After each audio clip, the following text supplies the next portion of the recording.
Hi guys, and welcome to another episode of Kabir Considers. In this video, I'm going to react to the killer who made a deal with the devil. I mean, that title in itself, it really sets the tone. I mean, like, this is going to be some really spooky stuff, but I find myself really interested in stories like this. You know, the story behind people who commit these absolute atrocities. You know, the psychology, like what made them do that? What state of mind were they in? So yeah, this video here I know is going to be of great interest, so let's do it.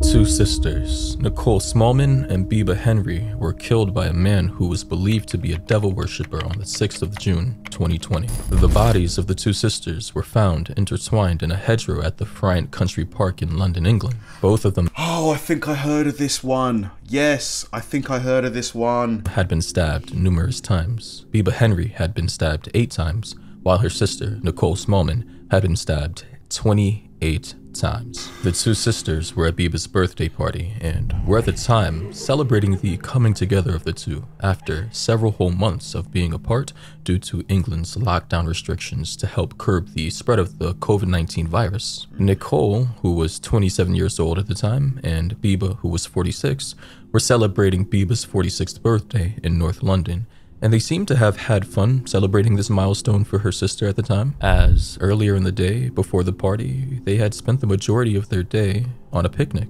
But unfortunately, that would be the very last picnic that they would ever have with each other, as their lives would be cut short within the next 12 hours. Horrible.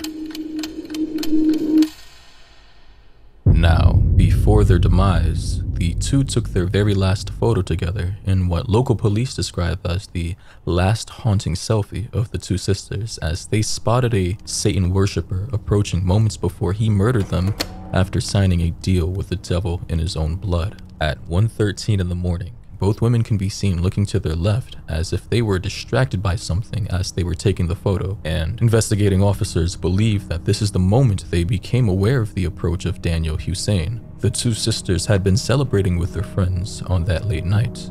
However, both of them were left behind to continue having fun by dancing, listening to music, and lighting fairy lights. A forensic report showed that Nicole was attacked first and overpowered, and Biba tried to fight the attacker, but got overwhelmed as well. Their attacker, Daniel Hussein, was 18 years old at the time of this attack. All the evidence from the CCTV footage in the area and DNA evidence found by the forensics team at the crime scene quickly led law enforcement to arresting Daniel Hussein. He is said to have signed a deal with the devil to sacrifice 6 women in order to win a jackpot lottery of £321 million. What? Oh man, I mean, this guy had to be mentally ill. Had to be. I mean, I just don't understand. Like, money. So you did it for money. You took people's lives because you thought you were going to win the lottery. I mean, how stupid does that sound? Like, And according to this contract, he would also not be a suspect in any of the crimes, especially those of the killing of the 6 women. He said that the demon he had signed this deal with was called Lucifuge Rofakale. And according to Wikipedia, they say that Lucifuge Rofakale, according to the Grand Grimoire, is the demon in charge of hell's government and treasury by order of Lucifer. In other sources, it also says that, according to the Grand Grimoire, Lucifer, aka the devil, granted Lucifuge power over all worldly treasures along with control over the treasury in hell, along with Mammon. Mammon being another demon who's supposed to represent human greed and is often referred to as one of the 7 princes of hell. So with that in mind, Daniel Hussein most likely thought that by signing a deal with one of these demons that he could quickly find his way into an insurmountable amount of wealth. Unfortunately though, Nicole and Biba were the first of the 6 women who would be sacrificed. A few days before he attacked the two sisters, he had spent €180 on lottery tickets, and while police were investigating this guy, the police had found this demonic contract signed in blood. Wow, so this is it. This is the contract perform minimum of 6 sacrifices every 6 months. So he was planning on going on like a spree, like a murder spree. When they were searching Hussein's mother's place, Hussein lived with his mother, and the 3 lottery tickets that he had bought were found together with the signed agreement. And as you can see in this agreement, it says, "For the mighty king Lucifage Rofakel, number 1, perform a minimum of 6 sacrifices every 6 months for as long as I am free and physically capable. Number 2, sacrifice only women. Number 3, build a temple for you. Number 4, do everything that I have promised." And in the next section, which says for me, which is for Danielle, he says, "Win the Mega Millions super jackpot to receive fruitful rewards in return for the future sacrifices I make to you. The rewards could consist of wealth and power." Wow, and number 2, this is just to never be ridiculous. suspected of any crimes by the police, and also that the police will never know of any crimes that I have done and that I will do. And toward the bottom, you can see that it was signed by him, Danielle, in his own blood.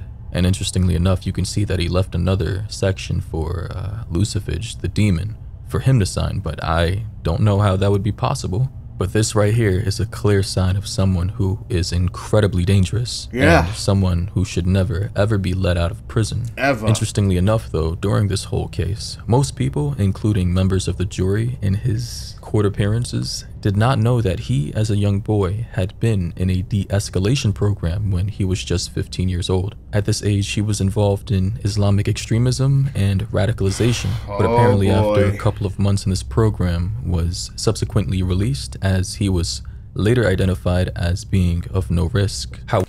So this guy clearly, you know, from a young age demonstrated a propensity to extreme behavior. You know, this guy should have been under surveillance from that point, you know, under clear, strong surveillance. Kind of almost feels like an oversight by the authorities, just because, you know, there's now 2 women who've lost their lives, you know, their extended family or their friends, all of their lives have been affected by this. Horrible thing to do. I mean, the fact that he signed it in his own blood, like, not that that is the worst thing here, but it just shows the level of depravity that this guy had or has. However, after Hussein did what he did to these 2 girls, he had visited the hospital the day after he committed the attack to get treated for cuts on his hand, which he had caused himself. The cuts were believed to have been a part of the satanic ritual that he was committing for Lucifage. The 2 sisters' mother, Mina Smallman, a retired Church of England cleric, told BBC News that the problem is the people who are supposed to be assessing and taking responsibility. There's a gap from stage to stage, so they get lost in the system. The saddest thing is, if this young man does have this tendency, when he goes into prison, he is going to be even more radicalized. He is a killer now. He'll be a killing machine by the time he gets out. It was also reported that the killer of the 2 sisters, Danielle Hussein, would give the mother an eerie smile while the presentation of the most gruesome evidence was being presented in court. What? But the mother, after realizing his repeated efforts at taunting her, would smile back and wink so that he knew that he had not destroyed her, and because of that, He smiled at the mum.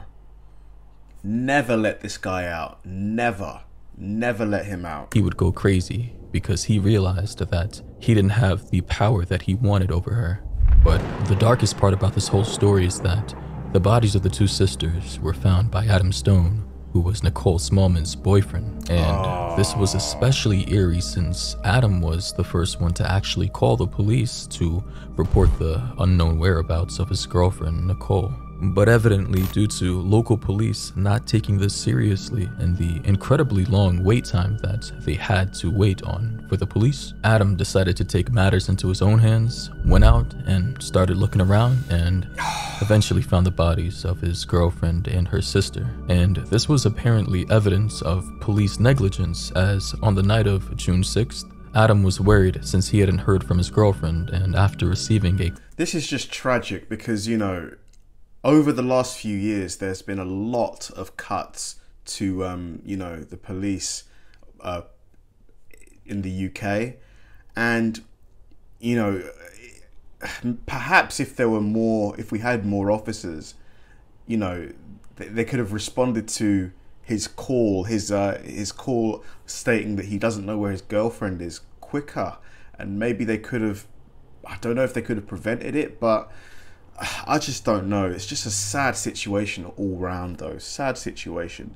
Call from her mother about her not being in contact with her, he and the family decided to report it to the police, but the police were hesitant. They didn't really think it was a big concern, and they waited till the next day to act. But by the time they had actually decided to do anything about it, Adam Stone, the boyfriend, had already discovered the two bodies himself at Friend Country Park in Wembley. But apparently, the police's misconduct did not end there, as two police officers, PC Jamie Lewis and PC Denise Hoffer, took a selfie at the crime scene where the two bodies were found and posted the images on WhatsApp. And subsequently, these photos circulated through WhatsApp and other social media platforms. And later on, an investigation was conducted, and the two police officers, aged 32 and 47, respectively, said they would surrender and confess to misconduct. And obviously, this was a very sad and they took selfies with the bodies.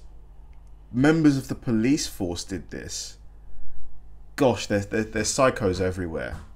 Tragic situation for the family, as the bodies of their two daughters were circulating the internet carelessly for people to view for their own entertainment. But it was these different scenarios that confirmed it for the family of how the police force had conducted themselves carelessly from the moment of the missing person report to the moment the bodies were discovered. To the family, they could not rely on local law enforcement and was furious that the police did not take enough haste on finding these two girls. Investigations were later carried out to determine how and why the force had acted the way they did, and whether they had taken the right steps, especially during the missing persons report.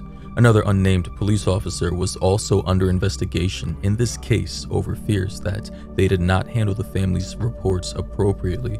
But unfortunately, the conclusion of this investigation still has yet to be released to the public. However, detectives on this case are expected to release the findings of their investigation in the near future, and if found guilty, the responsible police officers will be punished accordingly. In any case, in gradual updates with this story, the police also believe that the demon worshipper, Daniel Hussein, did not particularly target the two sisters, and that he had attacked them at random since at the time of the murders he was It makes sense as well, because his contract just stated 6 women. You know, that it didn't specify nationality, appearance, anything like that. So I'm sure he just went out and just picked 2 at random, and then he was going to pick another 2, and so on and so forth.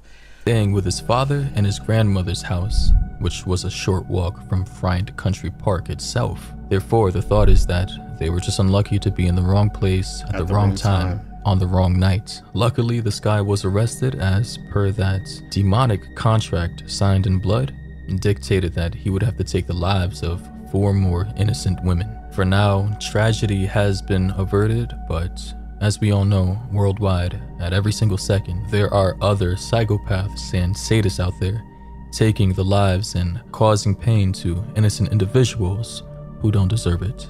In any case, thank you for watching. Subscribe to the channel if you're interested in hearing more stories. Oh my god, that was super creepy. Yeah, I remember hearing about this story when it came out about a year ago, but I didn't know many of the details. To do this over some deal you made with the devil, you know, it's just so evil. You know, you just no consideration for those victims, their families.